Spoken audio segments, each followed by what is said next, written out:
Hier ist alte Schule, die goldene Ära des Automobils. Herzlich willkommen zur inzwischen 5. Folge der Alten Schule, der Interviewreihe mit Menschen aus der goldenen Ära des Automobils. Mein Name ist Carsten Arndt und ich hatte es für heute ja schon angekündigt. Einen Benzintalk mit allem Zip und Zap, denn mein Gast heute ist Ralf Bohnhorst. Er war mehrfacher Deutscher und Europameister auf dem Beiwagenmotorrad, Autorennfahrer unter anderem beim 24-Stunden-Rennen auf dem Nürburgring. Er war bei Shell für die Kundenbeziehung zum VW-Konzern zuständig und ist jetzt Geschäftsführer der Motorsport-Arena Oschersleben. Das ist eine der größten Rennstrecken Deutschlands bei Magdeburg. Kurz gesagt, er hat die Motorszene von so ziemlich jeder Seite intensiv kennengelernt. Viel Spaß jetzt mit einer neuen Folge Alte Schule, heute mit Ralf Boni Bohnhorst. Du bist ja Anfang der 60er geboren? 63. Und dann dein Vater, wie du gesagt hast, ist Rennen gefahren und dadurch bist du früh schon mit den Silberpfeil-Fahrern in Kontakt gekommen oder überhaupt mit Formelfahrern, ne? Ja, auch, ja. Einer der Gründe natürlich. Er hat mich mal mitgeschliffen zu den Rennen. Also der hat quasi dir das Benzin ins Blut geimpft. Ja. Und wo war der da so? Oder wo ist er gefahren und da mit denen in Kontakt gekommen? Überall. Nürburgring, Hockenheim damals, das waren dann die einzigen Rennstrecken, die es gab. Und dann viel Bergrennen gefahren in Luxemburg und Italien und dann Flugplatzrennen damals. Und zu den Silberpfeil-Jungs, da kamen die Kontakte einmal 1976 mit Hans Stuck Senior, waren wir abends mal essen, kann ich mich noch genau daran erinnern. Oder Hans Hermann, gut, etwas neuerer Silberpfeilfahrer, aber ich habe dann noch in London mal kennengelernt, Manfred von Brauchitsch, lebend, was natürlich, er war damals schon über 90 Jahre alt und war auch noch nicht oder war nicht mehr so ganz da, aber ich habe ihn kennengelernt und bin ich stolz drauf, weil Silberpfeile bin ich großer Liebhaber von und der größte war Rosemeyer, leider nicht mehr am Leben, viel zu früh gegangen. Ja, aber das ist meine große Liebe, die Silberpfeile. Das ist ja leider so ein bisschen, dass das mehr und mehr aus dem Blickfeld verschwindet und man kaum noch ein Gefühl dafür hat, was das eigentlich für unglaubliche, brutale Autos waren. Vielleicht kannst du mal ein bisschen was darüber erzählen, speziell die Silberpfeile, was technische Daten anbelangt. Ja, also Hermann Lang haben wir vergessen, den habe ich auch noch kennengelernt. Das war der letzte Europameister, 38. Fangio. Was heute Weltmeister. Fangio habe ich auch kennengelernt, genau. Ja, okay. Nee, die Autos, das waren natürlich Waffen, ne? Also mit Kompressor geladen, sind mit 600 PS durch die Gegend gefahren und das war auch nicht alles so gesund, was sie in den Tanks haben. Ich habe mal bei der Shell gearbeitet und wir haben so eine Mischliste für den Kraftstoff der Silberpfeile, eine Originale haben wir und da sagte nur unser Techniker, dass die Jungs nach dem Mischen noch leben, ist ein Weltwunder. Und wenn man das heute in einen normalen Wagen reinkippen würde, was würde das? Dann würden wahrscheinlich die Gummiringe alle zerfallen in dem Auto. Stimmt. Okay. Und wer hat da so am meisten Eindruck auf dich gemacht von den Silberpfeilfahrern? Ja, eigentlich Hermann Lang, weil das ein total ruhiger Vertreter war. Er war ja erst Mechaniker bei Mercedes und wurde dann, weil ein Platz frei war, einfach ins Rennauto reingesetzt. Und dann eben Rosemeyer durch die Weltrekordfahrt, ne? Oder Caracciola, das waren einfach die ganz großen Jungs. Und ich glaube, ein Großteil der Faszination hat das ausgemacht, was auch bei Niki Lauda jetzt so, das ja mal in aller Munde war, der Unfall. Also ich meine, der war 3-mal Weltmeister, das haben auch andere schon geschafft. Aber bei ihm war immer noch mal so der Überlebende. Und ich glaube, das ist bei den Silberpfeilpiloten auch noch ein starker Punkt, oder? Ja, also gibt es ja die Geschichte von Caracciola, der hat ja mal einen schweren Unfall gehabt. Vor dem Krieg und hatte dann ein Bein, das war 3, 4, 5 Zentimeter kürzer.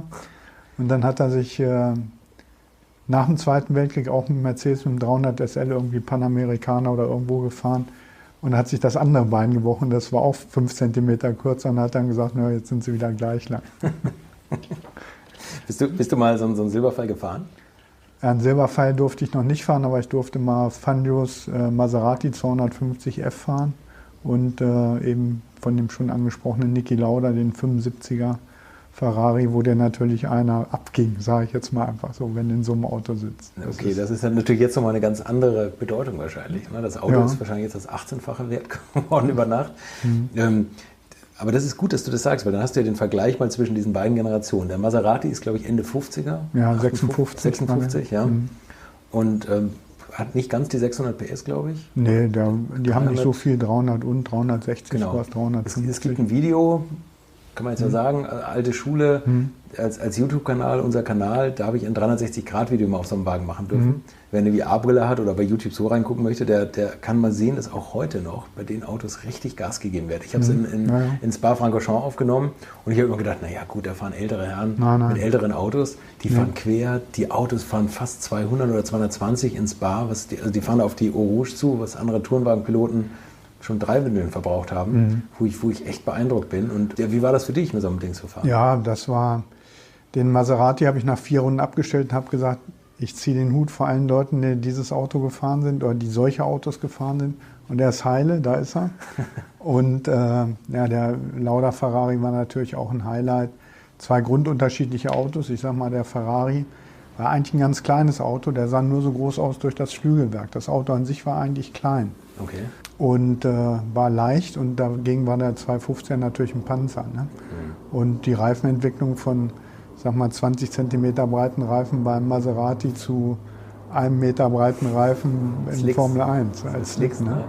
Also wie ist das von den Kräften her? Also wenn du sagst, der Ferrari war ja natürlich viel leichter wahrscheinlich als der alte Maserati. Ja, also von den Kräften her, ich bin ja nicht am Limit gefahren. Also das Was? ist, Wenn man schon mal die Chance hat.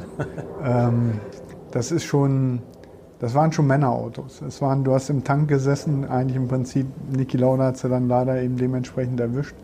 Aber das waren ja fahrende Tanksäulen oder fahrende Tanks. Und abfliegen durfte es damit nicht. Und gut, in der Lauda-Zeit war natürlich auch der Leichtbau da, dementsprechend, was ja mal Colin Chapman angefangen hat. Und da gab es ja auch genug Leute, die verunfallt sind. Auch Lotus, also der hat ja immer so leicht gebaut, dass irgendwas immer wer hat das gesagt, entweder ich sterbe oder ich werde Weltmeister. Jochen Rindt, ne? Ja. Auf Lotus. Und er ist dann gestorben, war aber auch Weltmeister. Also hat beides erreicht. Ja. Beide. Ja.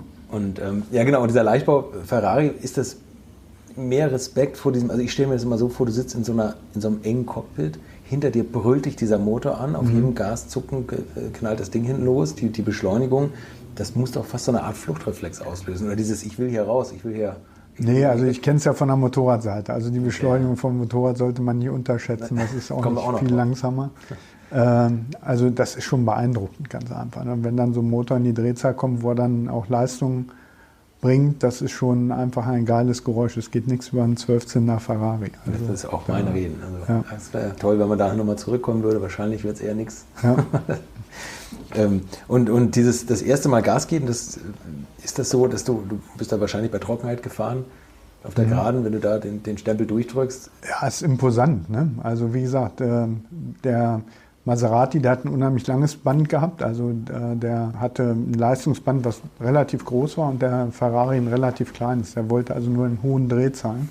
Aber die beiden Autos liefen absolut perfekt, das war echt gut und hast auch Vertrauen gehabt. Ne? Aber wie gesagt, der Maserati mit den Trommelbremsen, die musstest du auch warm fahren. Hört sich jetzt blöd an, ist aber so. Und am Anfang bist du immer noch ein bisschen gezackt beim Bremsen und dann aber am Ende ging es geradeaus, als dann alles warm war. Dann ging das. Aber nochmal drauf zurückzukommen, so Historik Formel 1 Grand Prix Monte Carlo mit einem 250er Maserati, da ziehe ich heute noch den Hut vor, wer damit auch jetzt fährt. Der Marco Werner fährt ja das Auto ab und zu oder die Claudia Hürtgen. Und ich sag mal so, die Besitzer dieser Autos holen sich schnelle Leute, um eben auch bei den klassischen Grand Prix zu fahren. Ne? Das finde ich aber auch gut, dass sie auch in den Arsch getreten werden, weil das sind nun mal Fahrzeuge und keine Stehzeuge. Ja, super. Wo bist du in den Lauda-Wagen gefahren? In Oschersleben. Bin beide Autos in Oschersleben gefahren. Okay. Ja, na gut, da kennst du die Auslaufzonen. Ja, die wir nicht gebraucht haben. Ja, beeindruckend. Und ist das auch so, dass du da so ein bisschen Respekt und Angst hattest? Also ich habe das mal gehört von, ich glaube, Michael Schumacher oder Sebastian Vettel, die sind die alten Autos gefahren und gesagt, wenn sie in den Rückspiegel gucken und sehen, wie der Spoiler zittert, ans Limit wollen sie damit nicht gehen. Gut, da sind ja auch eine Menge Leute gestorben, ne? Durch abgebrochene Flügel oder sind einfach blechgenietete Chassis, wenn du damit abgehst und du schlägst ein, dann klemmst du dich ja auch ein. Das hast du ja beim Carbon-Chassis nicht, das ist ja der Riesenvorteil. Ne? Ja. Das wäre auch die, wie soll ich sagen, der Fortschritt in der Sicherheit überhaupt, als das Carbon kam. Das hat ja so viel Leben gerettet. Es gibt genug Chassis, die in Museen liegen von Formel 1 fahren, die tödlich verunglückt sind, wo Chassis noch da ist, wo du siehst, es ist einfach 90 Grad hochgebogen und der hat keine Chance gehabt in dem Auto. Ne? Und bist du mal einen aktuellen, also einen Carbon Formel 1 schon mal gefahren? Nein, noch nicht. Leider nicht. Kommt. Würde ich gern machen. Kommt Du bist doch in Oschersleben jeden Bin zu Tag. alt. Ich lasse dich nicht mehr. Eigentlich bist du was gefahren, was ich noch krasser finde, weil du bist das Ganze gefahren ganz ohne Chassis um dich herum, wo du nicht eingeklemmt wirst, aber einfach 400 Meter weit fliegst. Du bist Motorrad gefahren. Und das nicht nur irgendwas, sondern du bist einer der erfolgreichsten Beiwagen-Motorradfahrer, die wir in Deutschland haben. Wie bist du überhaupt zum Motorradsport gekommen? Ja, ich bin eigentlich dazu gekommen, weil ich den Rennsportvirus schon eben in mir drin hatte. Das war schon klar durch meinen Vater und ich wollte dann irgendwie anfangen zu fahren und ein Auto war damals nicht bezahlbar und dann habe ich ein altes Renngespann, eine alte Renn-BMW, die zu der Zeit kein Geld wert war, gekauft und bin dann mit Oldtimer-Rennen angefangen. Also ich habe genau den umgedrehten Weg gemacht. Ich bin mit alten Dingern gefahren, bei klassischen Rennen. Und da wurde ich dann immer schwer angemacht, dass ich fahren würde wie eine Sau. Also wie ein Profi? Ja, wie ein Profi. Und da musste ich dann, irgendwann war mir das auch zu langsam. Ne? Und das kannst du jetzt glauben oder nicht, in meinem Nachbarhaus wohnte der Beifahrer von dem Alain Michel, der mal Weltmeister war, ein Franzose. Und da habe ich mich mit meinem Nachbarn zusammengetan. Dann haben wir so ein modernes Chassis gekauft und sind dann damit gemeinsam 2 Jahre gefahren. Und dann haben sich die Wege getrennt, was passieren kann. Aber das war auch ganz witzig, dass sein Nachbar da mal auch in der Weltmeisterschaft gefahren ist. Kurz eins vorwegnehmen, warum Alain Michel nicht mehr mit dir redet, darauf kommen wir auch noch. Ach so, ja. Ja, guter Mann. Aber jetzt redet er wieder mit mir. Ja, okay. Also du bist dann zum Gespannwagenrennen gekommen. Um das mal einzuordnen, also für dich gäbe es wahrscheinlich aufgrund deines Vaters nur Formelrennwagen. Tourenwagen kam gar nicht in Frage. Weil das war ja doch, Tourenwagen kam schon in Frage. Also da bin ich auch oft selber jetzt gefahren, auch nach meiner oder parallel zu meiner aktiven Zeit. Also ich bin absoluter Tourenwagen- und GT-Fan und eher nicht ein Formel-Fan. Ach so, okay, Beiwagen. Wie findet man einen Wahnsinnigen, der sich darauf setzt? Es sei denn, man zeugt es als eigenen Sohn. Es gibt so einen guten Spruch, warum hat ein Seitenwagenrennfahrer 11 Knochen mehr als ein normaler Mensch? Weißt du das? Nee. Weil das Gehirn noch mechanisch funktioniert. Mit 16 bin ich mal überfahren worden. Mit dem Motorrad hat einer mir die Vorfahrt genommen. Das hat mich ein halbes Jahr ins Krankenhaus gebracht. Das war ein Volltreffer. Und danach bin ich zwar noch Moped weitergefahren bis 18, aber mit 18 dann einen Führerschein gemacht und dann sofort auf der Straße mit Beiwagen gefahren. Ich habe zum Solofahren, ich fahre im Jahr keine 50 Kilometer Solomotorrad. Ich bin also in Gänsefüßchen nur 3 Räder gefahren. Weil ich meinte, das sei ungefährlicher, was völliger Quatsch ist. Ja, das hätte ich jetzt auch gesagt. Aber war so. Ja, erzähl mal ein bisschen was über die Karriere. Also vielleicht, oder ich kann sagen, also du bist 90 bis 94 und 1996 Deutscher Meister gewesen, 1989 Europameister, alles im Beiwagen. Und 1991 hast du den Weltmeisterschaftslauf auf dem Hockenheimring gewonnen. Das müssen wir jetzt gleich noch alles abarbeiten. Erzähl mal ein bisschen was über die Technik der Motorräder. Also was ist das für eine Klasse? Das ist die Ja, Seitenwagen, das sind so lange Chassis, im Prinzip wie ein Formelauto, bloß mit 3 Rädern. Mit 3 Rädern, auch voll verkleidet. Ja, und auch ein Alu-Chassis, aber das wird alles von der Seite dann angebaut. Also in der Mitte ist dieser Aluschacht und da wird dann der Motor dran geflanscht, der Sitz draufgelegt dann eben und dann die Auspuffe sind unter dir, gehen nach vorne weg und wiegen ungefähr 170, 175 Kilo. Und zu meiner Zeit sind wir mit über 200 PS gefahren. Man hat ja jetzt aus Sicherheitsgründen reduziert auf 600 Kubik, Viertakt und 130 PS. Also wir hatten da mal 70 PS mehr. Also 175 Kilo und 200 PS wäre bei einem 5er BMW, der jetzt hier draußen steht, ungefähr 2000 PS. Ja. Das vom also die Dinger, die gingen schon. Ne? Also das Verhältnis Kilo zu PS ist ja nun mal besser als 1:1 und die Dinger gingen auch nach vorne. Also es ist schon ein toller Sport. Leider ist in den letzten Jahren zu viel passiert. Man ist auf 1200er Motoren gegangen und dann auf 1000er, hat die Leistung reduziert. Selbst mit den 1000 Kubik Motoren war der Schwerpunkt sehr hoch und ich war einer der Verfechter über Motorrad-Weltverband, das auf 600 Kubik zu reduzieren, das ganze Thema. Das sind dann über 30% weniger Leistung, das muss man sich einfach mal vorstellen. Gab es natürlich ein Riesengeschrei, warum und was weiß ich. Und dann haben wir einfach gesagt, Jungs, wir haben ein ganzes Jahr lang jedes Rennen mit roter Flagge beendet und einem Unfall, das kann es nicht sein. Das tut euch nicht gut, tut der Klasse nicht gut. Und wir sind jetzt so weit, dass wir mit den 600ern mit 70 PS weniger schneller fahren. Echt? Ja. Aber damit zeigt sich, dass das Konzept der Dickmotoren völliger Schwachsinn war Und durch den hohen Schwerpunkt bist du einfach abgeflogen. Wenn du in den Drift gekommen bist, hast du keine Chance mehr gehabt. Das hast du nicht mehr festgehalten. Und jetzt mit den 600ern ist das so wie zu meiner Zeit mit den 500er Zweitaktern. Ganz niedriger Schwerpunkt, 40 Kilo weniger und das macht so viel aus. Das ist unglaublich. Also echt sicher. Und warum wurden die Rennen zu deiner Zeit nicht mit roter Flagge beendet? Waren die Leute vernünftiger, die gefahren sind? Oder? Nein, also erstmal waren die Strecken anders von der Charakteristik her. Okay. Ne? Es ging einfach mehr geradeaus, das ist so, und schnelle Kurven. Heute sind die Strecken ja viel, viel enger. Und es war einfach so, dass der Schwerpunkt tiefer war. Bei dem 500er Zweitakter war der Schwerpunkt extremst tief und dann hast du dich einfach gedreht und nicht überschlagen. Und mit den hohen Motoren, du hast keine Chance. Das hat dich einfach aufs Dach gelegt und dann... Also in dem Sinne der Helm, auf den Helm gelegt? Genau. Okay. Und wenn man sieht, also ich sehe jetzt so im Blickwinkel eine alte Weltmeisterschaftsmaschine, die, was hat die gewonnen?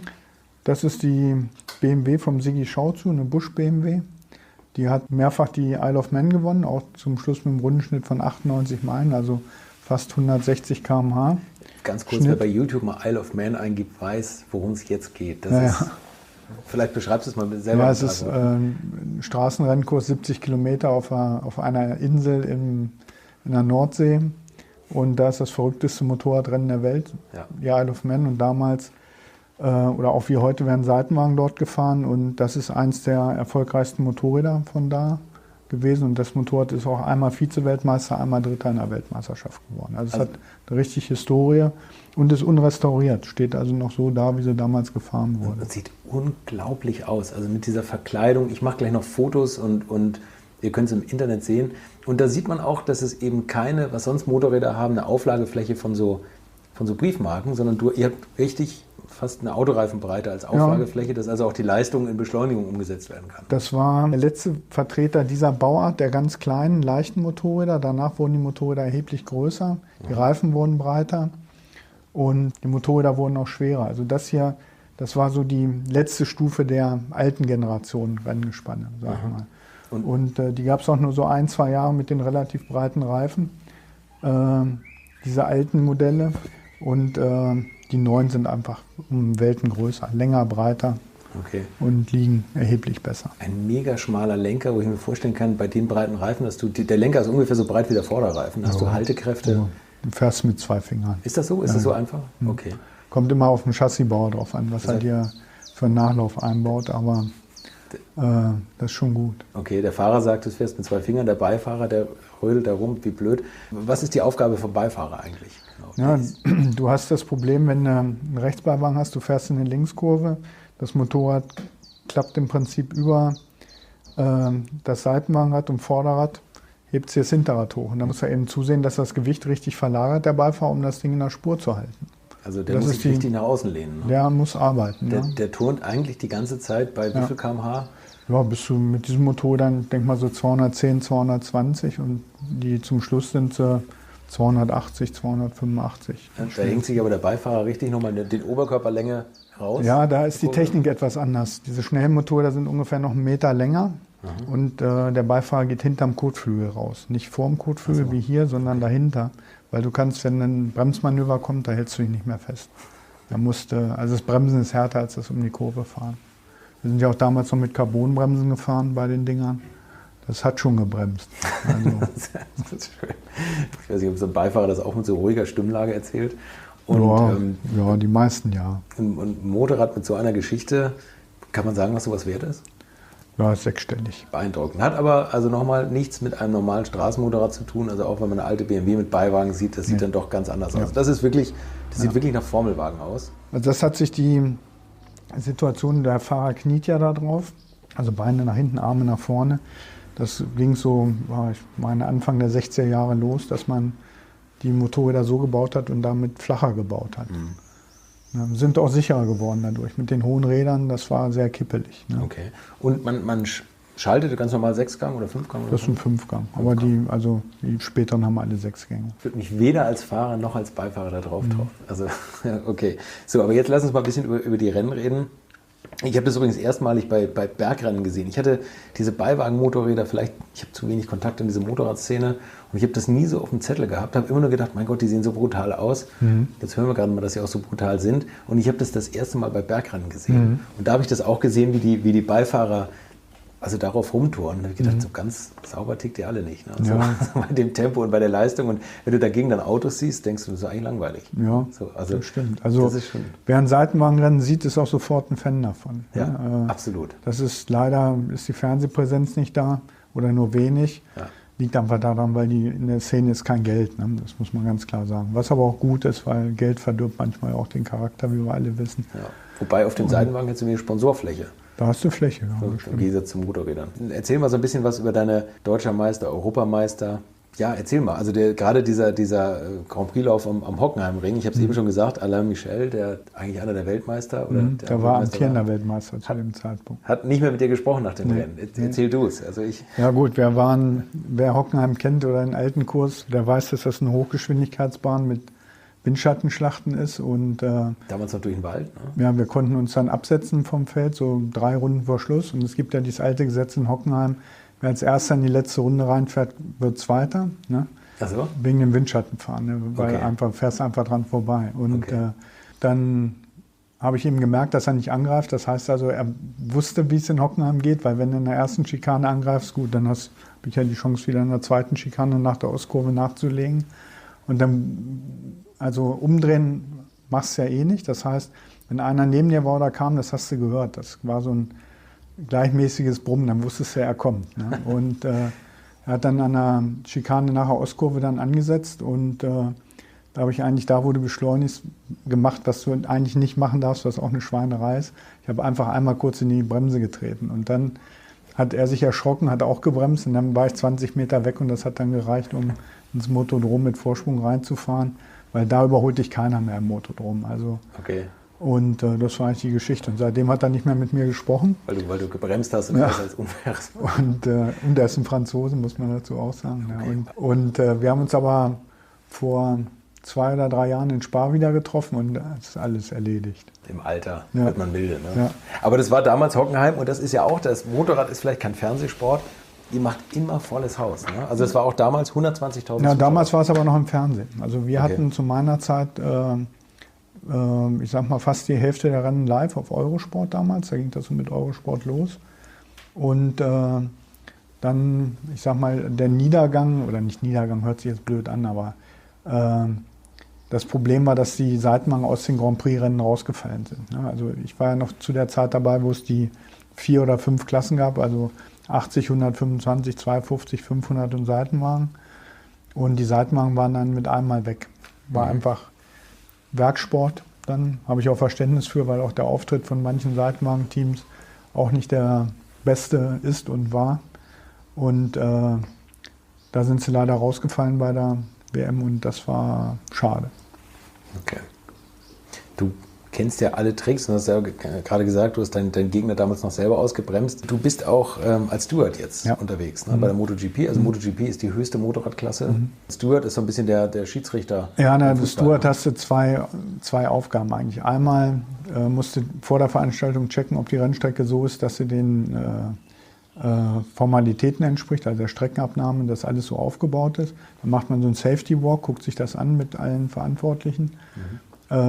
Was auch richtig ist, weil man sieht ja schon, dass die Unfallzahlen doch drastisch nach unten gegangen sind im Motorradsport. Und dann eben bei den Rennen oder beziehungsweise Trainings gucken wir nach, ob Tracklimits oder ob solche Sachen bestrafen wir dann. Ne? Was sind so die typischen Sachen? Also ich gehe mal davon aus, das Klassische ist irgendwie Tuning, was verboten ist? Oder sagt man, macht man über sowas redet man dann nicht mehr, weil das ist Werksport, da tunt keiner. Also wenn das einer macht, der ist... der ist dann sofort raus. Also die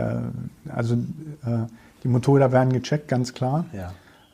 Aber das ist dort wie früher mal ein falscher Sprit oder dies oder das gibt es alles nicht mehr. Das ist im Werksport, vertrauen sie sich alle auch gegenseitig so ein bisschen. Also es geht eher um unfaire Fahrmanöver. Unfaire Fahrmanöver oder wir hatten jetzt mit Ducati dieses Thema mit dem kleinen Spoiler vorm Hinterrad. An der Schwinge angebaut, der dafür da war, um den Hinterreifen zu kühlen, um Luft auf den Hinterreifen zu kriegen. Alles Auslegungssache.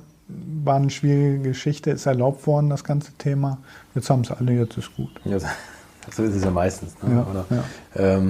Was sind eigentlich so typische Unfälle bei Beiwagen gewesen? Ist das, weil du sagtest gerade bei Bremsen, das ist fast noch härter, sich als Beifahrer da festzuhalten, oder sind das Zusammenstöße? Also im Prinzip ist es ist kein Kontaktsport, und wenn du Kontakt hast, ein Dreirad läuft nie geradeaus, das musst du sehen. Ja? Das fährt jedenfalls anders als ein Auto oder als ein Motorrad, weil es ein Dreirad ist. Die meisten Unfälle passieren Ölverlust, dass sie auf ihrem eigenen Öl wegfliegen. Okay. Dann, dass hier einer in die Karre reinfährt und dich zum Dreher zwingt. Oder eben technische Defekte. Ne? Das heißt, das, was am Chassis bricht, wie bei Colin Chapman, einem Lotus, passiert bei den Gespannen einfach auch. Und da muss jetzt auch eine Bremse mal reingezogen werden, und die Technik, oder dadurch, dass wir jetzt andere Motoren oder langsamere Motoren erlauben, haben die Chassisbauer oder mussten jetzt neue Chassis gebaut werden. Bei einem Seitenwagen ist es nicht so, dass jedes Jahr ein neues Chassis gefahren wird, sondern die fahren so ein Chassis teilweise 5, 6, 7 Jahre. Ne? Und jetzt sind die ganzen Oldtimer, nenne ich sie mal so, raus, und sind alles Picobälle, neue Motorräder, die auch halten. Ne? Und es gab da so ein paar Stellen, kann man an dem Motorrad jetzt nicht zeigen, weil die neuen Renngespanne haben so eine Art Achsschenklenkung. Da gibt es so 2, 3 Punkte. Wenn man da das Motorrad nicht pflegt und das nicht nachguckt, irgendwann kommt der Tag, da bricht das Ding ab. Das sind dann so die schweren Unfälle. Ne? Ja, also das heißt, du mit der Schwinge rammst du einfach stumpf in den Asphalt. Im Prinzip. Und dann überschlägst du dich vorwärts raus. Ja, nee, da bleibt das Vorderrad stehen, dann biegst du nach links oder rechts ab. Ne? Das ist schön, mit was für einer Lockerheit du das so sagen kannst. Ja. Alles wahrscheinlich schon mal erlebt. Bei meinem allerersten Rennen auf so einem neuen Hocker ist das genau passiert. Und seitdem habe ich jede Schraube und jedes Gelenk nachgeguckt. Und da bin ich in Giebelstadt auf dem Flugplatz. Damals sind wir ja die Rennen, das muss man ja auch sehen, wir sind teilweise jahrelang Rennen gefahren, ohne einmal auf einer richtigen Rennstrecke zu fahren. Also wir sind entweder Straßenrennen gefahren oder auf Flugplätzen. Ne? Und da sind wir in Giebelstadt auf dem Militärflugplatz gefahren. Da war im Prinzip die lange Gerade. In der Mitte waren Tonnen und ein Zaun einfach, ein stinknormaler Gartenzaun oder Maschendrahtzaun dazwischen, zwischen den Fässern. Die Fässer waren voll mit Sand. Und dann bist du in eine Richtung gefahren, hast am Ende umgedreht, bist in die Gegenrichtung gefahren. Und dann ist mir so im 6. Gang genau dieses Uniballlager abgebrochen. Und dann bin ich voll mit der Rübe zuerst eingeschlagen in so ein Fass. Ne? Und Beifahrer auch natürlich, auch eingeschlagen. Und am Ende konnten wir dann abends Bier aus mit dem Strohhalm trinken und beide so dicke Knie gehabt, aber das war's. Ne? Aber das ist auch eine Geschichte, die glaubt auch kein Mensch. Das Wochenende war so irre. Es war, wie gesagt, mein erstes Rennwochenende. Wir sind hingefahren, ist vom Renntransporter bei Kassel der Motor kaputt gegangen, also vom Transporter. Dann hat uns von meinem Beifahrer der Bruder abgeschleppt, kam mit dem LKW, hat uns dann nach Giebelstadt geschleppt, damit wir fahren konnten. Dann sind wir das Rennen gefahren, haben den Unfall gehabt, waren beide komplett im Arsch, Motorrad kaputt und wir auch. Und dann mussten wir wieder nach Hause geschleppt werden. Auf der Autobahn war natürlich ein Problem, haben auch gleich die Kelle gekriegt bei Bad Hersfeld. Dann durften wir schön über Landstraße nach Braunschweig fahren damals. Und dann waren wir hier in der Garage und ich hatte noch eine andere Werkstatt woanders. Und dann haben wir das Motorrad dorthin gebracht, auf dem Hänger. Und dann haben wir einen Hänger da stehen lassen, dann bin ich weggefahren, rückwärts mit meinem Auto, musste rückwärts aus der Ausfahrt rausfahren. Da geht die Fahrertür auf, bleibt am Tor der Garage hängen, reißt das komplette Garagentor raus, die Tür vom Auto kaputt, Motorrad kaputt, ich kaputt, Garage kaputt. Und dann habe ich gesagt, das ist scheiße, das ist jetzt irgendwie nicht gut. Aber überlebt. Ja. Bisschen viel auf einmal. Ja. Das sind Szenen, die man im Film wo immer sagt, oh süß, da war der Drehbuchautor so ein bisschen unter Drogen, aber in Wirklichkeit gibt es sowas. Ja, sowas gibt es, ja. Manchmal gibt es einen härter. Es gibt ja immer Motorradfahrer, die so, gerade aus den höchsten Klassen, sagen wir mal Valentino Rossi oder Marc Marquez heißt er, glaube ich, die sind alle schon mal Formel 1 Probe gefahren. Ich glaube, John Surtees war bis jetzt der einzige Weltmeister, der Motorrad-Weltmeister und Auto-Weltmeister geworden ist. Oder gab es danach noch? Nee, ich glaube keinen also mehr. als Formel 1-Weltmeister nicht. Also es gab gute Tourenwagenfahrer, Johnny Cecotto zum Beispiel. Ja. Ist das eigentlich einfacher, würdest du sagen, den Umstieg vom Motorrad auf Formel 1? Ja, klar. Ja. Also, ja. Weil Motorrad brauchst du mehr Mut. Ja. Also guck dir Michael Schumacher an, der ist ja Motorradrennen gefahren dann nach seiner Formel 1 Geschichte und der war akzeptabel schnell, also muss man wirklich sagen. Also hätte ich nie gedacht, dass er da hinkommt, aber das kannst du nicht vergleichen. Also, Der hat ja einige Unfälle gehabt und der hat es, glaube ich, immer sehr mit der Brechstange versucht. Ne?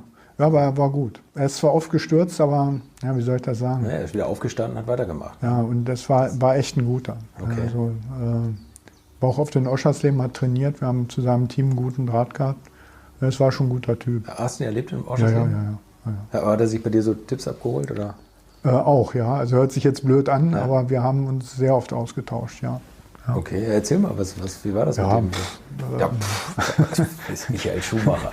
Er selber. Ja, was soll ich ihm erzählen? Also wir sind öfters mal mit dem Auto rumgefahren, haben gesagt, so und so musst du da fahren.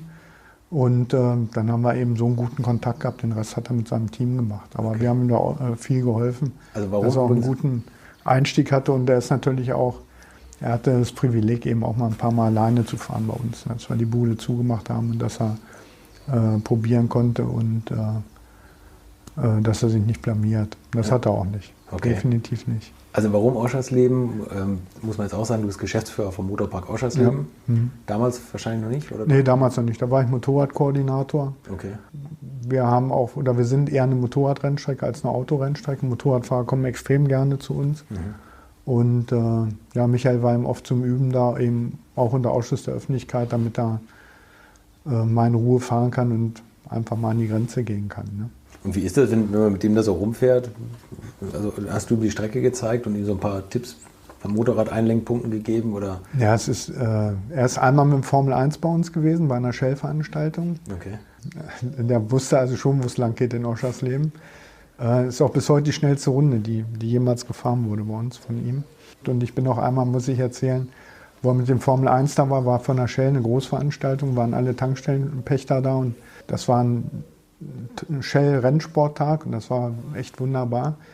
Und da wollte er, weil er da Oschersleben noch nicht kannte, da ist also wirklich nur 3 Runden Formel 1 da gefahren, wollte er vorher noch mal mit einem anderen Auto da rumfahren. Da habe ich gesagt, wir haben so einen VW-Bus da, egal, komm mit, fahren wir mit dem VW-Bus. Dann hat er so Krokostiefel angehabt, so lange, so wie Leningrad-Cowboys, so ähnlich. Und dann ist er mit dem VW-Bus herumgefahren. Also der fing dann an, so hinten einzuknicken und zu hüpfen in einer einen Kurve, da im Shell ist. Und guckt er mich an und meint zu mir, der liegt aber gut. Das war nicht schlecht. Ich habe das jetzt schon von mehreren Seiten gehört, nicht, dass ich 1000 Leute aus dem Umfeld von Michael Schumacher kenne, aber man liest ja immer so, wer mit ihm mitfährt, sagt sich, okay, das ist schon wirklich eine ganz andere Liga, wenn der fährt. Der war ein guter Typ, oder Ja. ist ein guter Typ. Hast du jetzt auch, ich meine, du kennst die Strecke natürlich aus dem FF, es ist schon so, oder? 2 Runden Ja. fahren die, dann wissen die alles. Ja, klar. Das finde ich so beeindruckend. Ich habe ihn mal bei Top Gear gesehen, da hat er mal diesen Stick gespielt, dieses BBC Automagazin. Und die haben ja immer einen, der damals noch bei diesem alten BBC Top Gear, was ja inzwischen von Amazon produziert wird, da ist irgendeiner mit dem Ferrari FXX gefahren, mit diesem Ferrari. Ja, das ist ein Auto. Genau, der schwarze war sein Auto. Und dann ist der Stick, dieser unbekannte, gesichtslose Rennfahrer, der immer den Helm auf hat, ist eine Runde gefahren, natürlich die Rekordrunde. Und dann war nachher im Publikum und dann hat er den Helm abgenommen und dann war es Michael Schumacher, der es wahrscheinlich sonst nicht ist. Irgendwie so. Und ich habe, das gab es glaube ich nur bei YouTube und ich habe es auch lange nicht mehr gefunden. Das war damals so, da hat ihn der Richard Hammond interviewt und hat mit ihm so darüber gesprochen und gesagt, hey, und wie ist das für dich und eine neue Rennstrecke und so, und das muss ja auch krass sein. Und dann hat Michael Schumacher, aber das war nicht, man könnte es so als Arroganz auslegen, aber das war für den so ganz normal. Der hat gesagt, du, ich fahre hier rum, ich gucke mir das an und dann kenne ich die Strecke und dann Ja, fahre ich. So, und dann Das haben die hast du als gesagt, Rennfahrer relativ schnell drin. ja, das ist so. Ne? Und dann hat er gesagt, naja, aber du musst doch auch irgendwie aufgeregt sein. Sagt er, hey Leute, ihr könnt meinen Puls messen, das wird nicht über Ruhepuls hinausgehen. Ich fahre hier meine Runden, das mache ich jeden Tag, das ist mein Hauptberuf. Ich mache das hauptberuflich. Und dann hat er die Bestzeit an den Asphalt geknallt und ist nach Hause gegangen. Weißt du, so, wo du denkst, okay, krass, ja, das ist doch eine andere Liga. Und unser Eins, der bucht einen Track nach dem anderen und das Einzige, was sich kaputt fährt, sind Bremsen und Reifen. Ne? Ja. Also ja, beeindruckend. Gut, also er ist dann mit dem VW-Bus gefahren und danach gleich im Formel 1. Ja. Hat sie gesagt, okay, da bremse ich einfach 180 Meter später aus 400 Oder km/h. gar nicht. Oder gar nicht. an der Oder Stelle. gar nicht, genau. Dann kann das sofort umlegen und fährt immer noch die Bestzeit. Ja, ja. Das ist beeindruckend. Das war schon krass. Also, der hat schon Gas gemacht, ja. Und das war zu einer Zeit, welches Jahr war das? 2001, 2002. Also es sowas. war Ferrari und er ja, war ja. Weltmeister. Ja, ja. Okay. Ja, beeindruckend. Ja, das war eine tolle Veranstaltung. Da hatten wir auch den Maserati da, unter anderem. Da war eine Menge alte Formel 1 da und auch, das war, da kann man den Zeitplan auch dran festmachen. Das war der erste Auftritt eines Audi R10 Diesel. Okay, also Die erste Ausfahrt überhaupt, dass das Auto überhaupt in der Öffentlichkeit war. Ja. Das war bei uns während dieser Shell-Veranstaltung. Okay, also das war das, womit die Le Mans auch gleich gewonnen haben. Genau, das erste ja. Dieseljahr. Ich habe einmal in Le Mans gearbeitet für Audi. Das war 2002. Oder Da haben wir uns 2001. bestimmt gesehen. Und bist du sonst mal mit Formel-1-Fahrern so zusammengekommen? Also ich meine, also jetzt in Oschersleben in deiner Funktion habt ihr da ja wahrscheinlich viel rumfahren, ne? An prominenten Ja, Rennfahrern. also ja, wir haben ja in Oschersleben auch die Racing Academy oder die Motopark Academy vom Timo Rumpfkeil. Das ist der Sohn von unserem Ex-Chef. Der Bottas ist ein Ziehkind von ihm, also der hat bei uns das Rennenfahren gelernt in der Racing Academy. Valtteri Bottas, Ja, ja. der jetzt Formel 1 fährt. Ja, ja. Scott Speed, auch ein geiler Name, der ist seit 2 Jahren mit dem Toro Rosso gefahren. Der kommt bei uns aus der Academy und wen hat man noch? Also Timo hat schon immer ein gutes Händchen gehabt. Der hat so ein paar Red Bull Junioren jetzt auch und nee, und sonst Formel 1 Fahrer, ja, Hans Stuck. Also für mich imposant war Zanardi, der bei Alex uns mal, Zanardi, der sich die Beine abgefahren hat der dann bei uns hat er sein erstes Rennen ja danach wieder gewonnen in der Tourenwagen-Weltmeisterschaft. Das war ja auf bei uns. BMW, ne? BMW 320 oder Ja. was, ne? Und das Ding hat er nicht geschenkt gekriegt. Da haben sie nicht hinterher gefahren und gesagt, ja, lass ihn mal gewinnen. Okay. Die waren zu dritt nebeneinander auf der Wiese in der letzten Kurve. Okay, krass. Also der war schon gut. Also Alex Zanardi, muss man sagen, das war ehemaliger Indycar-Fahrer, Formel 1-Fahrer, genau, und hat sich beim Indycar-Rennen auf dem Lausitzring, da hat er sich beide Beine abgefahren und hat er sich wieder zurückgekämpft und fährt ein BMW mit Handgas. Ja. Oder ist damals Ja. gefahren. Macht er wieder. Jetzt fährt er GT3. Beeindruckend. Ja, Ja, guter Typ. ja ist auch cool drauf. Der ist auch, glaube ich, irgendwie Olympia mitgefahren mit so einem Paralympics hat er 3-mal gewonnen, glaube ich. Ja, genau. 3 Klassen jetzt. beeindruckendes Beispiel. Mensch, jetzt haben wir so viel gesprochen, jetzt müssen wir meine Zettel hier durchgucken. Ich öle nochmal. Ja, ja. Das ist schon eins zu viel. Nee, das ist hier, da sind nur 4 Rollen Ja, das ist schlecht. und ist ein Billigstuhl. Alles Geld für Motorräder drauf geht. Ne? Also du bist das letzte Profirennen mit dem Beiwagen, bist du wann gefahren? 97 meine ich. So, also das ist über 20 Jahre her. Und ich kann mir vorstellen, dass man mit Mitte 50 irgendwann sagt, jetzt wird es langweilig in meinem Leben, jetzt suche ich mir was Neues mit dem Beiwagen. Genau. Hast du mal so ein bisschen geguckt, was so die Geschwindigkeitsrekorde sind? Und was ist der amtierende Geschwindigkeitsrekord? Ja, es gibt 2 Rekorde. Man muss das so sehen, es gibt die amerikanischen Rekorde und die FIM-Rekorde. Ne? Und den FIM-Rekord haben wir mit knapp 400 km/h jetzt. Und dann gibt es noch ein Mädel, was mit dem Electric Streamliner noch ein bisschen schneller war, die also in ihrer Klasse die ist 435 oder sowas gefahren. Also auch sensationell. Und dann gibt es einen Ami, der ist knapp über 500 gefahren. Und letztes Jahr Mit dem Beiwagen. mit dem Beiwagen. Und den greifen wir jetzt nochmal an. Am 24. August fahren wir eine Woche rüber und wollen dann nochmal gucken, ob wir das nicht schaffen. Also wir, das heißt, Das du Team. bist am Lenkrad. Ja. Das ist zwar nett, dass du sagst mit dem Team, aber du willst auf so einem Beiwagen 500 fahren. Ja, das war auch der Plan letztes Jahr. Wir hatten bloß einen Motorschaden, der uns 4 Tage von 8 Tagen gekostet hat. Das Okay. heißt, wir hatten nur die Hälfte der Fahrzeit.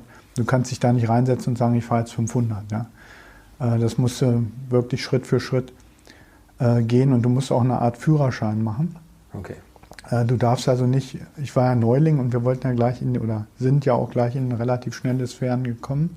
Da wird ja erst gesagt, dass du 100 Meilen fahren sollst, dann 150 Meilen und dann 200 Meilen. Und dann sehen die, ob du das schaffst, das einzuhalten. Also wenn ich sag mal jetzt 20 Meilen weniger oder 20 Meilen mehr fährst, fliegst du einfach raus. Ja, du echt? darfst nicht fahren. Du musst das Tempo einschätzen, oder? Nee, das kannst du ja anhand der Drehzahlmesser und Gang, weißt ja, wie schnell du bist. Und das konnten wir auf den Punkt abfahren, das ganze Thema. Ich habe also jetzt sozusagen die Berechtigung, Schnell zu fahren. Streamliner zu fahren, weil das ist ist schon was anderes, so ein Ding. Und war eine tolle Erfahrung, war auch das Beste, was ich bis jetzt jemals gemacht habe.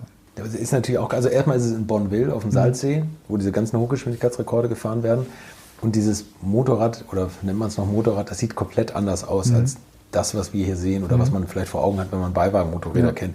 Du fährst alleine, oder? Und das ist, erzähl mal ein bisschen, wie sieht das aus? Ja, das Ding ist knapp 6 Meter lang, hat einen Radstand von 4,50 Meter, 4,60 Meter irgendwie sowas und eine Spurbreite von 1 Meter. Also es ist wirklich sehr lang und sehr schmal und deshalb auch relativ kippelig am Anfang. Wiegt aber sehr viel, 1200 Kilo Gewicht haben wir. Okay. Und um die 700 PS. Und Gewicht ist einfach, damit du nicht abhebst. Also okay, diese 1200 Kilo, normalerweise würde ich jetzt gefühlt sagen, je leichter, desto besser, aber... Ja, so würdest du als Europäer bauen. Und so würde es auch scheitern. Colin Chapman, ja. Okay. Ist eben, wie gesagt, so ein Streamliner mit einem Sitz. Du sitzt drin wie im Auto. Du kannst dich bei einem Streamliner, der ein Motorrad ist, kannst du dich entscheiden, ob du drin sitzen willst, in einer Sicherheitszelle oder ob du auch in einer Sicherheitszelle sitzt, aber ob du mit dem Lenker am Lenker Gas gibst, am Lenker bremst, am Lenker kuppelst. Du kannst aber auch mit Fußpedalen fahren, wie beim Auto. Ja, okay. Und ich habe das wie beim Auto bevorzugt und wir haben an der Seite so 2 Schubstangen, mit denen gelenkt wird. Das heißt, ich habe oben, man muss sich das jetzt so vorstellen, du sitzt wie in einem Formelauto, bloß mit Dach. Ja. Und ich habe nach oben, da ist nichts über mir, da ist kein Lenkrad, da ist gar nichts. Ich habe einfach, wenn es knallen sollte, kommst du schnell nach oben raus, ne? Aus dem Ding. Das heißt, da ist nicht irgendwas im Weg, wo du dich... Kommst mit 500 km/h nach oben raus. Ja, ich kurz erinnern das darf. wäre scheiße, das solltest du lieber nicht machen. Ja. Aber die Dinger sind schon sehr sicher. Also du hast die Sicherheitsauflagen von den Top Fuel Dragstern im Prinzip. Ich wüsste auch nicht, dass es da in den letzten Jahren irgendeinen schweren Unfall gegeben hätte. Okay. Es gab einen Sam Wheeler, der ist mit knapp 500 abgegangen mit dem Solo-Moped, der ist verstorben, aber da weiß man nicht so genau, ob der nicht auch was mit dem Herz hatte. Der war schon ein bisschen älter. Okay. Und 71 oder so. Und, das ist schön, dass die Hochgeschwindigkeitsdinger so ein Altherrensport ist. Entschuldigung, ich will dir nicht zu nahe treten, aber nein, das ist, mit knapp 60 irgendwie zu sagen, jetzt fahre ich mal 500. Da sind nur alte Säcke. Geradeaus kann man ja auch noch fahren. Ja, genau. Das war, unfassbar. Also mit diesen Schubstangen kann man sich vielleicht ein bisschen vorstellen wie auf dem Liegerad, oder? Von der Sitzposition her. Ja, oder so. Oder ein Panzer. Ich weiß nicht, was die Leute mehr vor Augen haben. Liegeräder, über die sich im Straßenverkehr ärgern, oder ein Panzer. 700 PS? Ja. Ist das ein komplett spezieller Motor oder ist das ein Basis? Das ist ein Basismotor von einer Suzuki Hayabusa auf Methanol umgestellt mit Turbolader. Und wir können, ich sag mal, zwischen 300 und 700 PS fahren. Alter Schwede. Und das dreht 18.000? Nee, dreht auch so 12,5. Okay. Dreht nicht so viel. Aber wir haben letztes Jahr echt ein technisches Problem gehabt am Turbolader. Wir konnten keinen richtigen Ladedruck aufbauen. Das hat uns auch noch, deshalb sind wir nicht so schnell gewesen. Also uns fehlte einfach Zeit. Okay. Ne? Diese 4 Tage, die wir eingebüßt haben, durch eigene Doofheit, muss man auch ganz klar sagen, oder durch Doofheit des Tuners, der hat einfach einen Fehler gemacht, kann passieren, hat uns aber, wie gesagt, 4 Tage, also eine Rennwoche gekostet. Wenn wir in 2 Jahren reden, den Rekord hast, dann spritzt du noch Lachgas an. Nee, ich habe gesagt, das Motorrad ist ja drüben gebaut worden komplett. Ist auch alles drüben stationiert. Und wenn wir die 500 schaffen sollten, dann kommt es nach Deutschland ins Zeithaus bei der Autostadt. Und da soll dann auch so eine Rekordausstellung angehängt werden. Finde ich auch eine tolle Geschichte von der Autostadt, dass die das so machen wollen. Mega, aber ich meine, wie viele Deutsche gibt es, die solche Rekorde angehen? Das ist ja auch nicht. Ja, in der schnellen Liga gibt es relativ wenig oder gar keine. Wir haben auch mal geguckt, ich habe so eine Auflistung, bei 500 gibt es vielleicht noch auf der ganzen Welt vielleicht noch so 20 Leute, die schneller waren als 500. Also viel mehr gibt es nicht. Also da ist man dann schon bei den schnellen Jungs dabei. Ne? Wobei Solo ist der Rekord im Moment bei 640 ungefähr. Das ist also auch schon kernig. VW, die arbeiten seit 10 Jahren mit Bugatti daran, über 400 zu fahren. Natürlich freuen die sich, wenn sie mal was mit 500 ausstellen dürfen.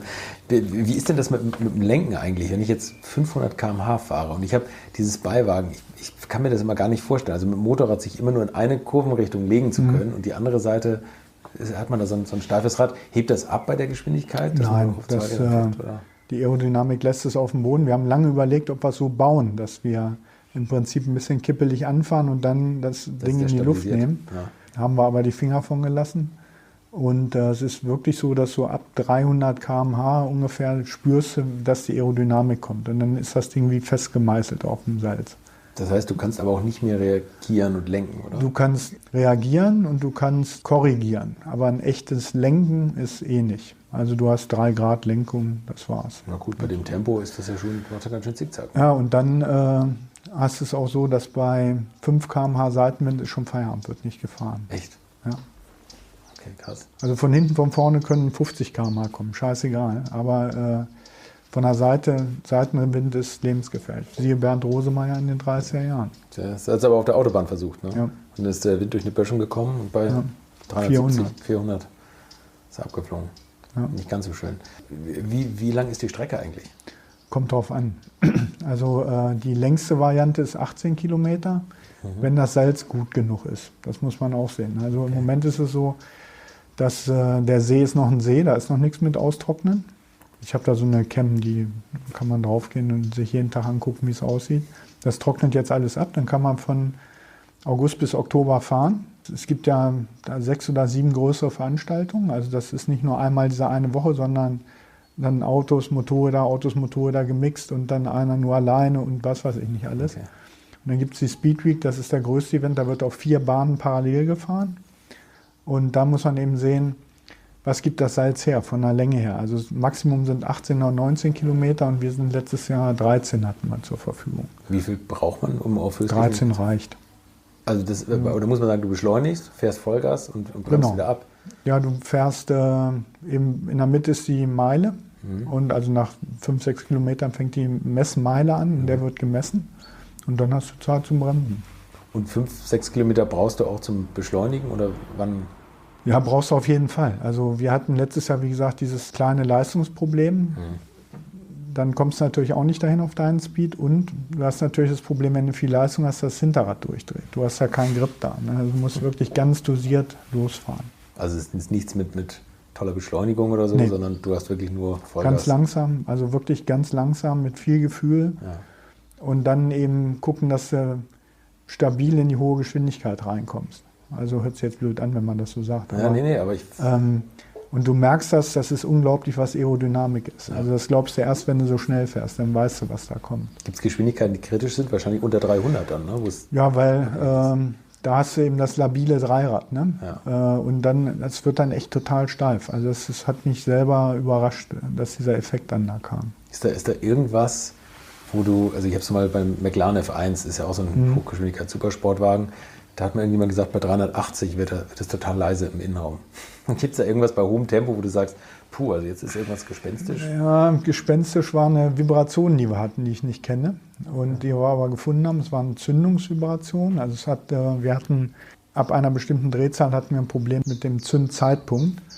Da war was defekt und da war eine Vibration. Und wenn du dann schnell bist und du kriegst mit einmal von hinten so ein Geräusch und du kannst es echt nicht, du weißt nicht, was es ist. Ne? Ist es der Riemen, ist es die Kette, ist es ein Reifen, ist es ein Stoßdämpfer, schleift irgendwo was, ist irgendwas abgebrochen, dann musst du natürlich sofort abstellen. Ne? Also so schnell wie möglich auch bremsen und weil sonst fliegst du auch ab. Also ich sag mal so, nichts ist schlimmer als ein technischer Defekt. Du musst ja auch sehen, wenn du einen Pleuelabriss hast als Beispiel, saust die ganze Strecke ein, nicht nur mit Öl, das ist das Wenigste, aber die Teile, die da rumliegen, können bei anderen die Reifen kaputt machen. Und dann wird die Strecke abgefahren von mehreren Trucks und die gucken dann wirklich, und das dauert einfach eine Stunde, ob irgendwo ein Brocken rumliegt. Und wenn es nur eine Schraube ist, die räumen alles weg. Die sagen echt erst, wenn es richtig sauber ist, wird gefahren. Krass.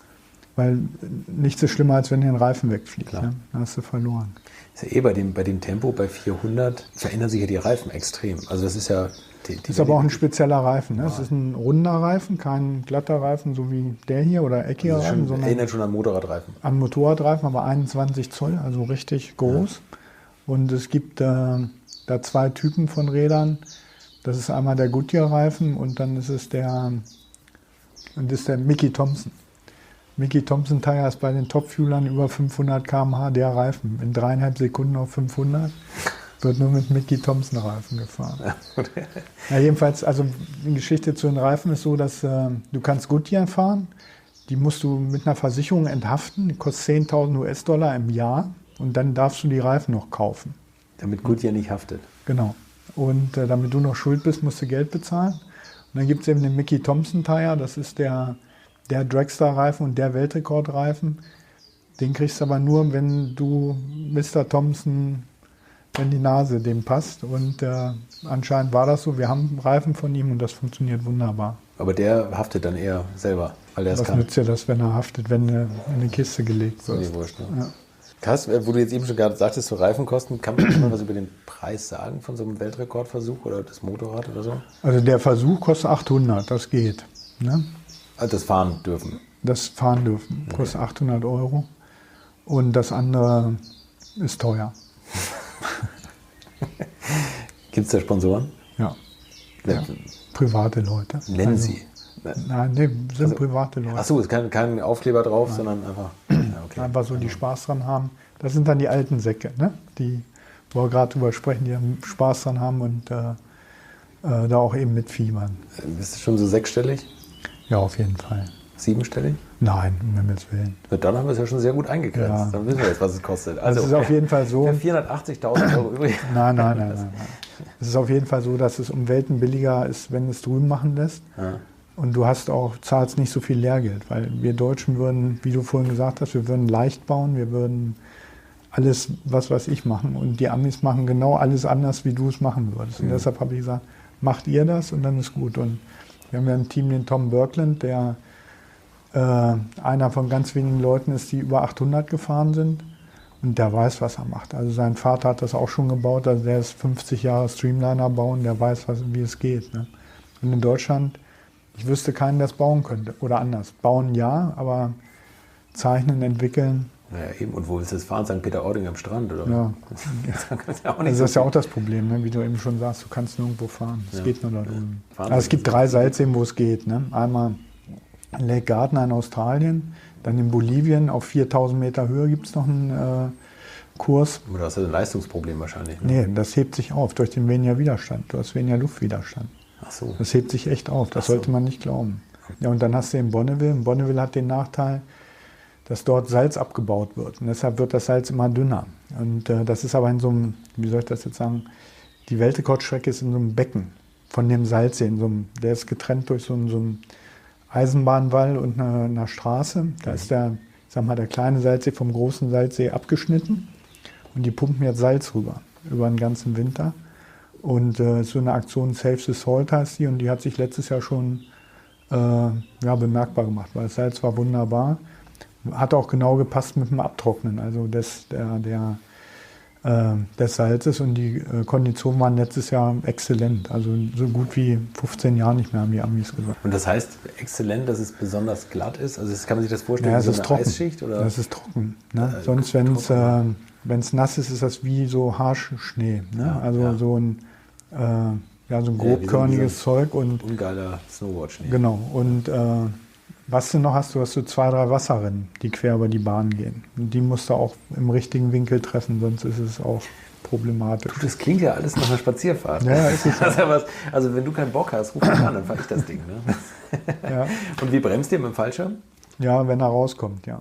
Nee, was heißt denn Einmal ist er rauskommen? nicht rausgekommen. Und dann richtest du dich auf und knappst den Hintern zusammen. Ja, aufrichten ist er nicht. Du bist ja richtig festgeschnallt, aber ich war zum Glück noch nicht so richtig schnell, so bei 300.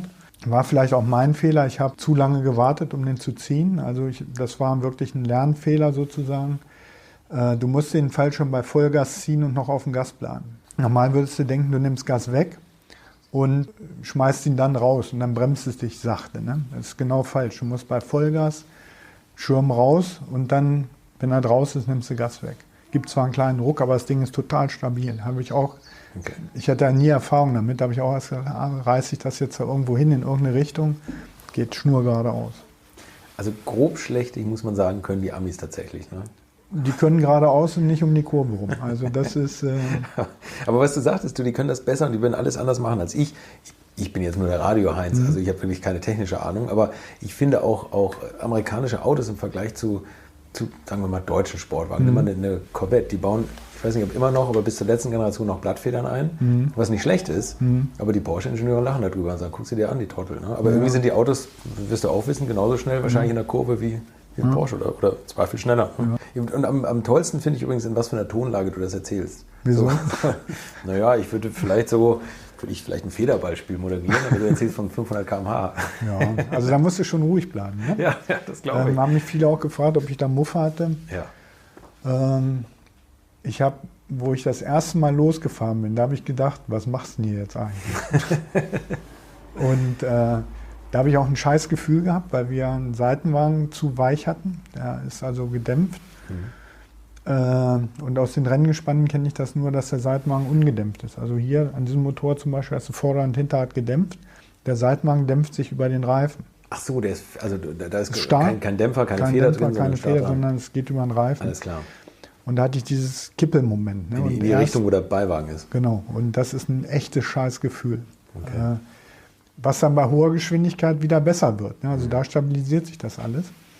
Und wir haben das jetzt aber rausgenommen, das Federbein haben es steif gemacht, das ganze Thema. Also ich fahre das jetzt so wie die Rennmotorräder auch und das funktioniert einwandfrei. Aber wie gesagt, du fragst dich dann schon, warum machst du diesen ganzen Müll?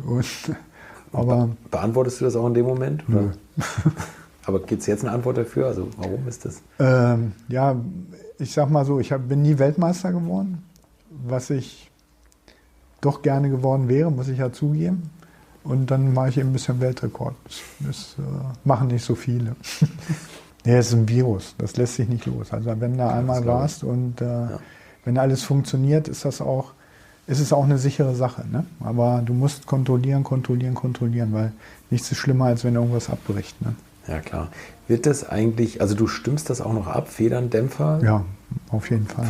Wo kriegst du die Erfahrung her? Also nimmst du deine alte Motorradbeiwagen-Erfahrung? Das hast du im Arsch. Also vom Motorradfahren weißt du schon, an welcher Schraube du drehen musst. Ja gut, aber immer bei 350 oder was, sagst du dann, da ist noch irgendwas? Ja. Also dreh noch mal ein bisschen, 3 Rasten härter. Ja, so haben wir es mit dem Seitenwagen gemacht, das stimmt. Und dann sind wir immer stabiler geworden vom Fahren her. Genau. Konntest du eigentlich damals davon leben, als du auf diesem super hohen Niveau gefahren bist? War das ein Hauptberuf? Oder? Ja, das war, ich habe gearbeitet, hatte einen Motorradladen damals, war selbstständig. Aber damals konntest du mit Motorradfahren Geld verdienen, ja. Also wenn du in der Weltmeisterschaft gefahren bist, da hast du ordentlich Startgeld gekriegt und Preisgeld. Wir waren immer zwischen Platz 5 und 10 waren wir immer. Eine Saison waren wir auch jedes Rennen zwischen Platz 1 und 3. Sind aber nur 2 Rennen ins Ziel gekommen und den Rest immer ausgefallen. Da gab es schon ordentlich Startgeld und da konntest du auch von dem und das Rennen von bezahlen. Das kann man sich heute gar nicht mehr vorstellen. Also das war immens viel Geld damals. Hockenheim gewonnen haben 14.000 Mark, sowas. Ja, okay. Das war schon was. Und wenn du am Start gestanden hast, gab es nur für Startgeld 1.500 oder 2.000 Mark. Nur damit du also zum Losfahren, selbst wenn du letzter warst und dann dementsprechend Preisgeld noch. Okay. Also das war wirklich noch die schöne Zeit. Die ist natürlich vorbei. Ja. Und wenn du einen Motorradladen hast, dann hast du natürlich deine Leute dann wahrscheinlich mitgenommen. Oder wie viel braucht man da zum Schrauben? Na, ich habe selten mein eigenes Team gehabt. Ich bin immer für irgendwelche Teams gefahren. Ach so, okay. Und das war auch immer gut. Also ich bin für den Rolf Steinhausen gefahren, 2-mal Weltmeister, dann für den Japaner Masato Kumano. Da hatten wir immer wunderbares Material, so A-Kit-Material. Und das war eine tolle Zeit. Du fährst ja auch Autorennen. Ja, bin ich. Also ab und zu fahre ich vielleicht noch mal eins, aber ja. Also da bist du, das war aber nie Profisport, sondern eher Semi-Profi, oder bist du da auch in dieser Bezahlfahrerliga gewesen? Nö.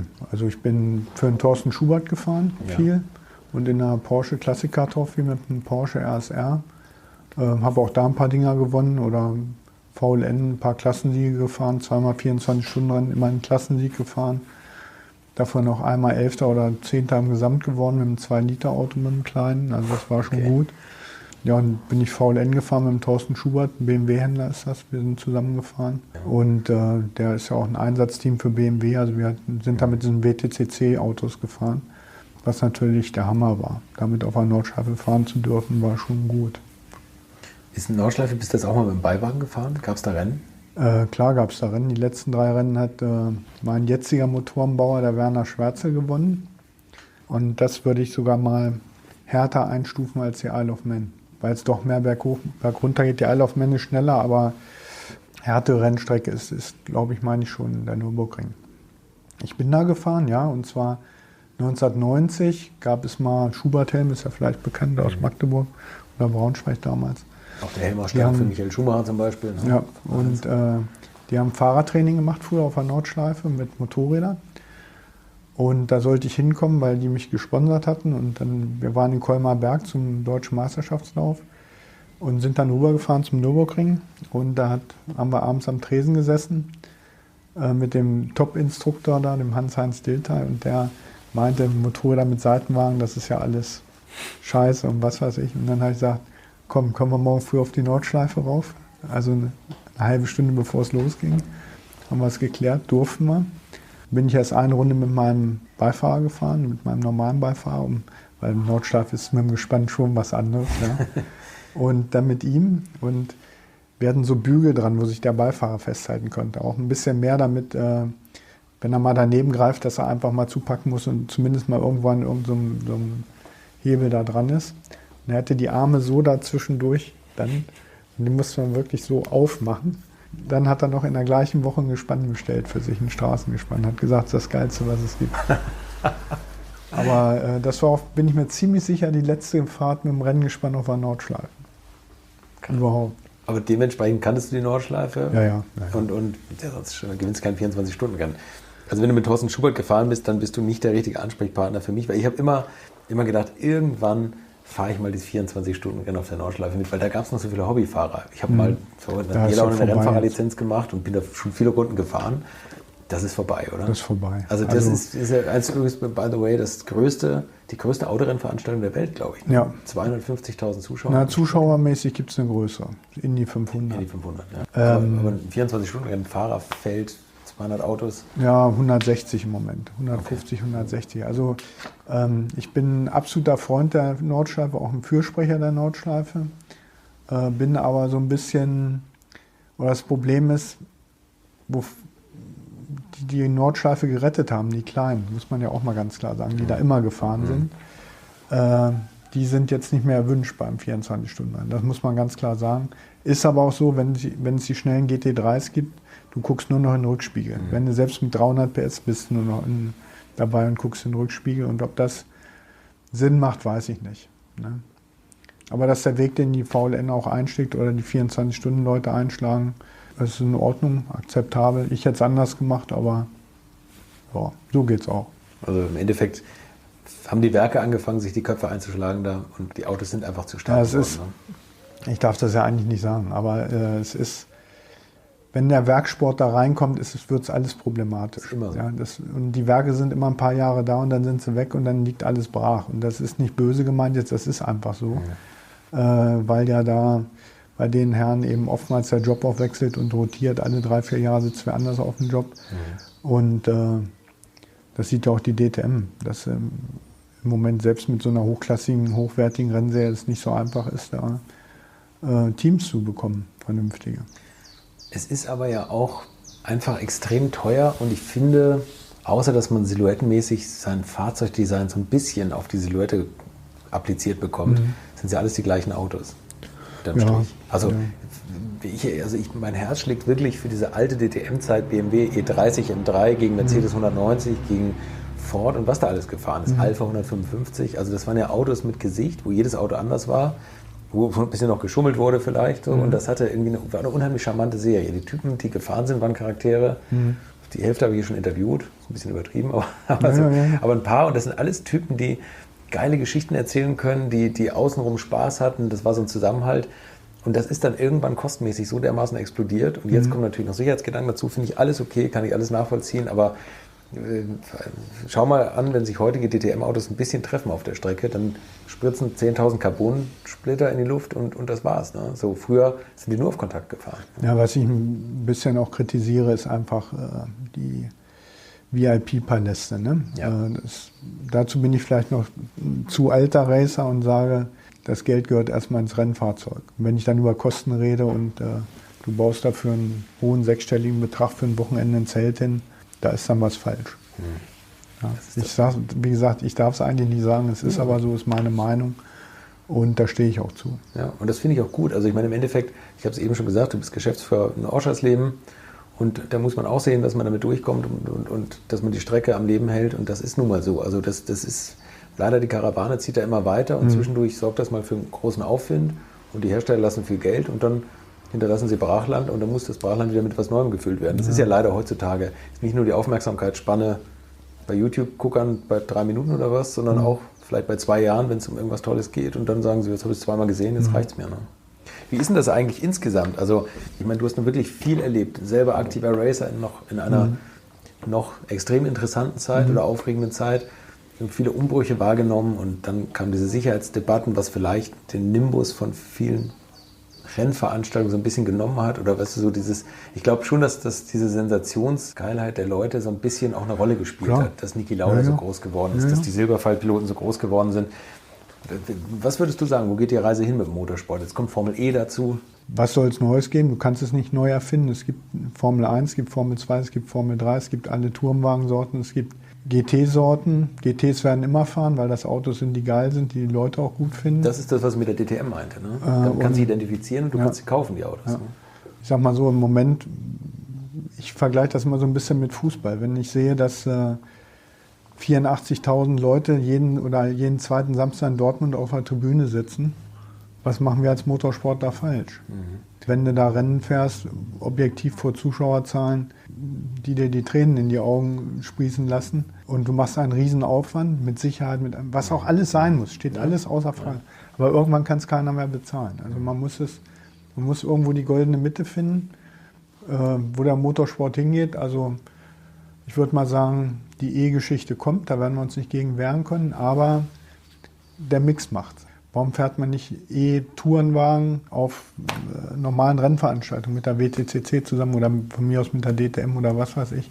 Das muss verzahnt irgendwie laufen. Nur E kannst du machen bei der Formel E. Also ich war jetzt in Berlin. Ich muss sagen, ich war extremst überrascht, wie professionell und gut das ist. Also extremst gut. Da sieht man aber auch, dass die Hersteller, wenn sie wollen, richtig aufrüsten können. Und zwar was für die Leute machen können. Da sind wir wieder bei den VIP-Zelten. Gab ein VIP-Zelt, finde ich wunderbar, ist völlig in Ordnung, wenn es ein VIP-Zelt gibt, aber nicht, wenn jedes Team sich da einen Doppelstock hinstellt und macht und tut. Und die haben echt was für die Familien gemacht, für die Zuschauer gemacht. Es war eine tolle Sache, war richtig gut. Also ich war positiv überrascht. Aber nicht jetzt über die reinen Rennen mit den Autos? Nein, über einen kompletten Event, weil das war echt Soundniveau ist auf Deutsch scheiße. Ja, also das ist so, aber die gehen schon die Autos vernünftig. Also man merkt schon, dass das absoluter High-Level ist. Es waren auch alle da, die Rang und Namen haben im Motorsport und die bringen den Sport in die Stadt. Ne? Das geht auch nur mit solchen Autos, die die Sicherheitsbedingungen erfüllen. Mit dem Motorrad kannst du es ja nicht machen. Mit dem Motorrad auf dem Stadtkurs gibt es 2 Stück oder Isle of Man lassen wir jetzt mal weg, aber Macau, wenn du da fährst, da fährst du in so einer Häuserschlucht, da musst du für mich Gehirn amputiert sein, um da zu fahren. Wenn du das schon sagst. Ja. Aber die bringen das Racing in die Stadt und machen dann richtig guten Event draus. Also ist eine tolle Sache. Also man muss vielleicht festhalten, es geht mehr in Richtung Event, man muss viel drumherum bieten. Eigentlich beschreibst du gerade die Rennserien der 70er und 80er Jahre. Ja. Es wurde auf der grünen Wiese geschraubt. Jeder Fahrer war nahbar. Du konntest mit jedem Selfies machen. Da gab es auch noch keine Kameras. Da wollte es keiner oder Autogramme holen. Wie kommt es, dass das bei der Formel E wieder möglich ist, wo ja auch prominente Fahrer sind, wo jedes Werk drin investiert hat, wo jedes Werk ein Ja, weil es in der Stadt ist. Das ist der einzige. Du könntest es auch an Rennstrecken machen. Du könntest auch einfach die Boxengasse öffnen und sagen, so, hier wird geschraubt, macht Fotos. Aber es ist ja trotzdem so, dass die Fahrer der DTM, selbst der DTM, dass die sagen, wir sind wir und ihr sitzt da hinten. Jetzt gehen wir mal ein anderes Extrem. Ich bin ein riesengroßer Nesca-Fan. Und da kannst du unter das Auto gucken, da kannst du in den Auspuff reingucken, da können sie, wenn sie den Zylinderkopf abgeschraubt haben, da kannst du reingucken, da wird dir noch gezeigt und erklärt, was sie da gemacht haben. Ja. Das geht bei den anderen Herren leider nicht, weil dann sofort, du stehst, klapp, ist die Tür zu und dann war es das. Ja. Da ist Nesca das riesengroße Vorbild. Also da bin ich auch ein Mega-Fan von. Also Nesca ist noch echter Rennsport. Was sind denn bei euch so die Highlights? Oder wo sagst du, das läuft und damit haben wir tolle Erfahrungen gemacht? Also GT Masters ist eine Sache, die wirklich unheimlich gut läuft jetzt. Ja. Also da haben wir ein ordentliches Zuschaueraufkommen gehabt. Dann haben wir Motorrad-Weltmeisterschaft 8 Stunden mit der Deutschen Meisterschaft zusammen. Das sieht gut aus. Dann machen wir natürlich viele Clubtreffen. Ne? Das größte Opel-Treffen Europas. Gibt es ein größeres außerhalb von Europa? Nee, Also da das gibt es auch größte keine der Opels. Und eben viele Motorradrennen, Motorradtrainings, Fahrsicherheitstrainings, Produktpräsentationen, Tests von irgendwelchen Teams. Also wir sind voll ausgelastet, zu 100%. Dann wünsche ich euch weiterhin viel Erfolg. Es ist übrigens wirklich eine tolle Strecke, die gar nicht so anspruchslos ist, sondern das ist... Ich bin da offen und ehrlich, ich bin ein Rennfahrer der alten Schule. Es ist mir persönlich Toller Name. zu viel Kurven. Ich mag lang geradeaus und dann die Mutkurven, wo du im 5. Gang mit 250 oder so reingefahren bist. Das war meine Welt, das war aber auch die Welt von früher und da ist auch viel passiert. Und jetzt durch die Sicherheitsbedingungen ist das natürlich alles auch etwas in Gänsefüßchen langsamer geworden. Hört sich auch blöd an, aber es ist so und wir sind stolz auf unsere Anlage, wir können da alles machen, wir sind flexibel und ich bin froh, dass ich da Chef sein kann und dass wir finanziell erfolgreich sind. Man kann nur jeden ermuntern, mal das Programm durchzugucken, sagen wir die Webseite. www.motorsportarena.com. So, du bist alles gefahren, Autos, Motorräder, Gespanne, Hochgeschwindigkeit, das habe ich überhaupt noch von niemandem gehört oder mit niemandem gesprochen, der sowas angeht. Die letzten 50 Liter Sprit und die letzte Strecke, bevor die Elektromobilität kommt und nur noch 100 km/h fährt. In welchem Auto oder Motorrad würdest du dir auf welcher Strecke verfahren? Es gibt, würde ich 3 verschiedene Strecken nehmen im Moment. Einmal die Nordschleife, also als Favorit, weil die steht ja auch immer in Frage, ne, mit den schweren Unfällen. Aber die gehört einfach gefahren, weil das ist eine sensationelle, schöne Rennstrecke und die ist auch für ihre Größe einen exzellenten Zustand. Dann Spa, auch der Klassiker. Ja. Bin ich auch stolz drauf, bin ich die letzten beiden Grand Prix für Motorräder drauf gefahren. 1988 und 89, oder 89 und 90. Und Daytona. Und Bonneville noch. Und Bonneville. Also das heißt, die letzten 50 Liter Sprit gehen bei dir in Bonneville fürs Motor warm laufen lassen. Genau. Ja. Und mit welchem, würdest du mit dem Motorrad alles fahren? Oder mit dem Auto? Nordschleife nur mit dem Auto und Spa mit dem Gespann. Weil das ist, wenn du mit Eau Rouge mit so einem Ding fährst, das ist schon geil. Wie schnell fährst du da? Ja, also wir sind damals auch 170 Schnitt gefahren in Spa. Also das ist schon schnell. Du bist ein Verrückter. Also du bist im 5. Gang fährst du rein oder im 6. Gang vielleicht rein und jeder, der erzählt, der fährt da Vollgas mit dem Gespann durch, der lügt. Ja. In der Mitte musst du zweimal runterschalten, das geht nicht anders, weil sonst liegst du oben quer in der Leitplanke. Aber das ist schon eine Mutkurve. Und Spa ist auch eine super tolle Rennstrecke. Ralf, du sitzt hier in einem Stück. Ich hoffe, das bleibt so. Hoffe ich auch. Und ich gehe davon aus, du wirkst abgeklärt genug, dass du auf dich aufpassen kannst. Und danke, dass du dir Zeit genommen hast. Bitte. Und das war's auch schon wieder für heute. Ich hoffe, euch hat die Folge gefallen. Einige Fotos von Ralf Bohnhorst und weitere Infos findet ihr auch bei uns im Netz unter www.alte-schule-podcast.de. Und in der nächsten Woche treffe ich einen der coolsten Hunde, die mir jemals begegnet sind, Jürgen Barth. Ich muss ihn wahrscheinlich nicht mehr erklären. Er war Rennfahrer, Le Mans-Sieger mit Jackie X, hat als Motorsportchef von Porsche jeden Rennwagen, der das Werk verlassen hat, persönlich ausgiebig getestet und kann aus seinen Jahrzehnten im Geschäft so einiges erzählen. Freut euch drauf, bis zum nächsten Donnerstag, eine schöne Woche und noch genügend Restprofile. Infos, Bilder und alles Wissenswerte unter der Internetadresse www.alte-schule-podcast.de